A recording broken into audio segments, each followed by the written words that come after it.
अखेर सायलीने आणला प्रियाचा खरा चेहरा सदा मैना समोर। नमस्कार मित्रांनो, ठरलं तर मग मालिकेच्या पुढील भागात आपल्याला पाहायला मिळेल की आता अर्जुन सदा मैनाच्या घरी आलेला असतो। तो त्यांना म्हणतो, सायली आता तुमच्या समोर तुमच्या बबलीचा खरा चेहरा दाखवेल।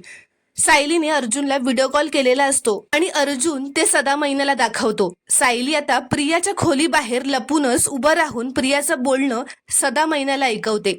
त्या व्हिडिओ कॉल मध्ये सायली त्यांना दाखवते की प्रिया सदा मैनाचा मेसेज वाचते, ज्यात मैनाने लिहिलेलं असतं की लवकर डॉक्टर आणि पैसे पाठव, नाहीतर तुझ्या बापाचा जीव जाईल। तर तो मेसेज वाचून प्रिया म्हणते, ही तर एकदम उत्तम बातमी आहे। सदा जर का मेला तर मला आनंदच होईल आणि त्याच्यासोबत ती मैना सुद्धा गचकली ना तर अजून उत्तम होईल, कारण हे दोघंही कधीही माझं सत्य समोर आणू शकतात आणि माझा पर्दाफाश करू शकतात। त्यामुळे हे दोघंही मेले तरच बरं होईल असं प्रिया म्हणते।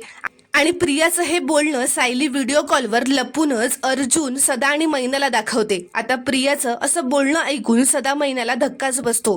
त्यांचा विश्वासच बसत नसतो की हे सगळं त्यांची बबली बोलते। त्यांना खूपच रडू येऊ लागतं, कारण त्यांच्या सख्ख्या मुलीचा खरा चेहरा त्यांच्या समोर आलेला असतो। तर प्रियाचं खरं रूप बघून सदा आणि मैना सायली अर्जुनला सपोर्ट करायला तयार होतात।